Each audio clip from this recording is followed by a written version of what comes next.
बिस्मिल्लाहिर्रहमानिर्रहीम। अस्सलाम वालेकुम नाज़रीन, इस वक्त इस्लामाबाद हाई कोर्ट में मैं मौजूद हूँ। थोड़ी ही देर पहले साबिक वज़ीर-ए-आज़म नवाज शरीफ, मरियम नवाज और कैप्टन रिटायर्ड सफदर की जो एहतसाब अदालत के जो फ़ैसले हैं, जो सज़ाएँ हैं, उनके ख़िलाफ़ अपीलों पर समाअत थी। और ये समाअत मरियम नवाज और कैप्टन रिटायर्ड सफदर की जो अपीलें हैं एवनफील्ड रेफरेंस की, वो सितंबर के बाद आज समाअत हुई। ये तकरीबन 7 माह का वक्त बनता है। और जो नवाज शरीफ हैं उनकी आखिरी समाअत नवंबर में हुई थी और ये तकरीबन 5-5.5 माह का वक्त बनता है।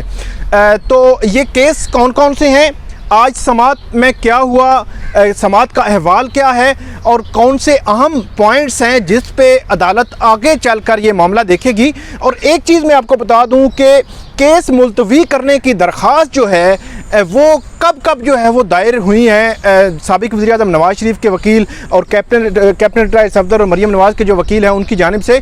और मरियम नवाज़ के केस में एक ख़ास जो है वो एडजर्नमेंट मांगी गई सितंबर में आखिरी, और अब अप्रैल में दोबारा, मतलब 7 माह पहले जब फिक्सेशन हुई उस वक़्त और आज दोबारा जो है एडजर्नमेंट मांगी गई।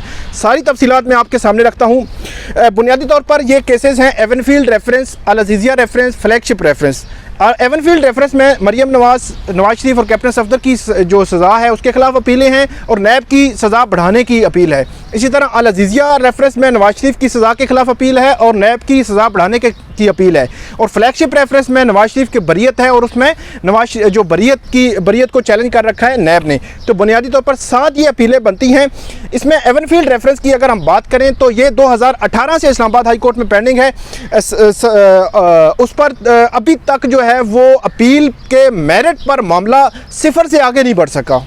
तो इसकी बहुत सारी वजूहात हैं। सबसे पहले उन वजूहात जानने से पहले मैं आपको प्रोसीडिंग बता देता हूं। जस्टिस आमिर फारूक और जस्टिस मोहसिन अख्तर कियानी ने आज केस की जब समाअत शुरू की तो अब जो फिक्सेशन हुई है ये 28 अप्रैल को, ये 28 मार्च को यहाँ पे नैब की जानिब से 2 दरख्वास्तें दायर की गई थी कि जो नवाज शरीफ, मरियम नवाज और कैप्टन सफदर की जो अपीलें हैं इनको जल्द समाअत के लिए मुकर्रर किया जाए, क्योंकि सुप्रीम कोर्ट भी ये कह चुकी है कि जो करप्शन के केसेस हैं इनको नैब जल्द निपटाए और रेफरेंसेस को जल्द निपटाए।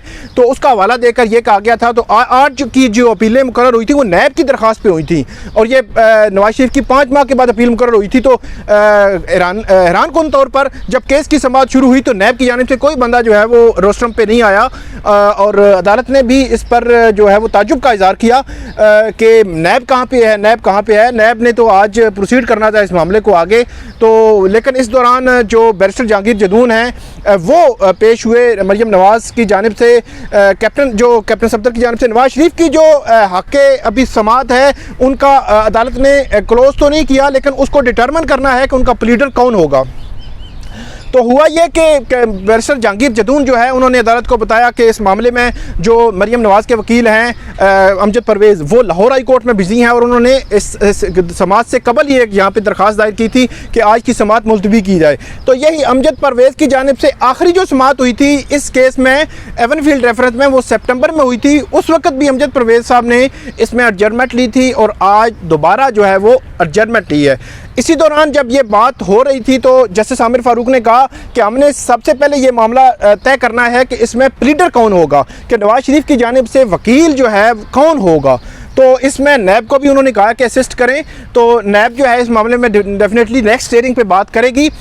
और अदालत ने इसमें ऑब्ज़र्व ये भी किया कि हम जो है खुद भी जो ख्वाजा हारिस नवाज शरीफ के वकील हैं, क्योंकि वो इस केस की नौ हो जानते हैं, उनको भी प्लीडर मुकर्रर कर सकते हैं या किसी और वकील को भी प्लीडर मुकर्रर किया जा सकता है, लेकिन ये मामला अभी तय होना बाकी है।